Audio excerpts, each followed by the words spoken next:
Une notion élémentaire quand on travaille avec un CMS, c'est la notion de thème. Le thème, c'est la carrosserie, entre guillemets, de votre site. C'est ce qui concerne l'aspect esthétique, l'aspect graphique.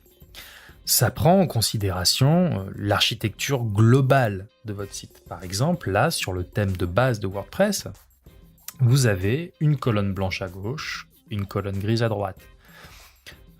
Ça comprend l'aspect des typographies choisies.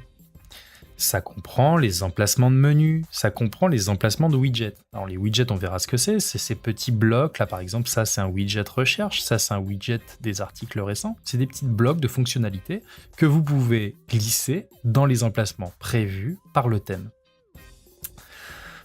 Un thème peut proposer aussi des options de personnalisation poussées, et en général, donc quand on installe un thème qui propose ça, on se retrouve avec une ligne supplémentaire dans la colonne de gauche, ici, on clique, et puis on a tout un lot d'options qu'on peut cocher, décocher, et qui permettent d'activer sur le site des aspects, ça va modeler le site en fonction de ce qu'on a choisi. Un thème peut venir aussi avec des plugins. Alors qu'est-ce qu'un plugin ? On appelle ça aussi des extensions dans la version francisée de WordPress. C'est des petits programmes qui vont venir s'installer pour ajouter des fonctionnalités WordPress. On verra ça tout à l'heure. Concrètement, un thème, c'est tout simplement un ensemble de fichiers, des fichiers PHP, des fichiers CSS, qui vont venir s'installer sur le WordPress, un peu comme des extensions. On installe un thème en allant dans Apparence thème.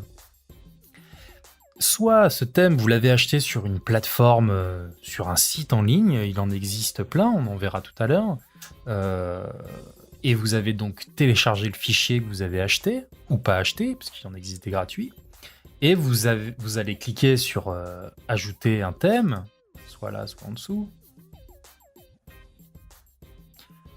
puis cliquer sur mettre en ligne, parcourir, et venir chercher le fichier que vous avez acheté et téléchargé. OK, et puis vous cliquerez sur installer maintenant et votre thème va s'installer. Il apparaîtra dans la liste ici et il suffira de survoler sa vignette et de cliquer sur activer pour que ce soit le thème qui prenne le dessus. Vous voyez que là on a 3 thèmes par défaut. Ce sont les thèmes de WordPress. Celui qui est activé, c'est le 2015.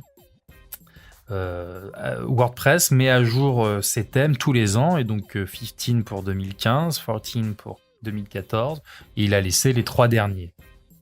Des thèmes sont directement accessibles depuis WordPress, toujours en appuyant soit sur ce carré-là, soit sur ce bouton-ci. Et voilà, vous allez pouvoir installer des thèmes à distance parmi ceux qui vous sont proposés. Moi, je vous recommande l'usage de thèmes premium au lieu de thèmes gratuits, puisque un thème, il faut savoir que ça doit se mettre à jour et que chaque fois que WordPress évolue, il y ait des possibilités que le thème ne soit plus compatible à 100% avec la nouvelle version de WordPress. Donc quand vous avez des personnes qui développent des thèmes gratuits, vous avez des risques que ce thème ne soit pas suivi dans le temps. Alors que quand on achète du thème premium, rien n'est garanti, mais en général, les éditeurs font de l'argent avec le suivi de leur thème, et donc on a plus de chances que le thème ait une durée de vie longue et qui ne pose moins de problèmes. Un thème vient aussi souvent avec des options de personnalisation élémentaires.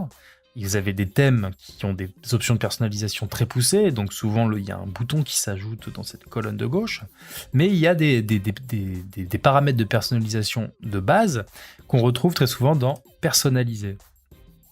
Vous voyez qu'on migre vers une interface qui nous laisse sur la partie droite la version front office du site, et à colonne de gauche, on va pouvoir venir mettre le titre du site, le slogan éventuellement, venir éditer quelques notions de couleurs.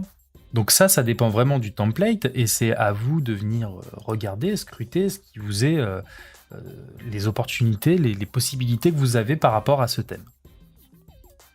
On peut retrouver, alors c'est une partie un peu plus technique, on peut retrouver les différents fichiers qui composent le thème en cliquant sur éditeur, et là vous voyez que le thème est composé de fichiers PHP, tels qu'on les voit ici, et de feuilles de style, donc des fichiers CSS.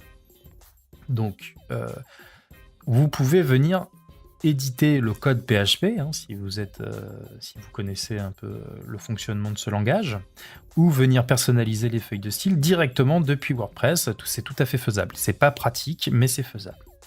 Donc voilà pour la présentation des thèmes et leur fonctionnement.